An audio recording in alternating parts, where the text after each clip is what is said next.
how to disable Xbox Game Bar in Windows 11. So that is what I'm going to show you guys in this super quick and easy tutorial. So let's get into it.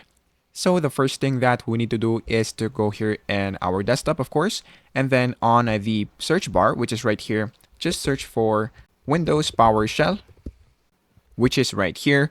Now, what we need to do here is to click Run as Administrator, and then just type or click Yes. And then once you are now here, the next thing that we need to do is to type this right here, get-appx package space dash all user space Microsoft dot Xbox gaming overlay space pipe space remove dash appx package. And then once you do that, all you have to do is to click enter. And then once you do that, as you can see, deployment operation is done.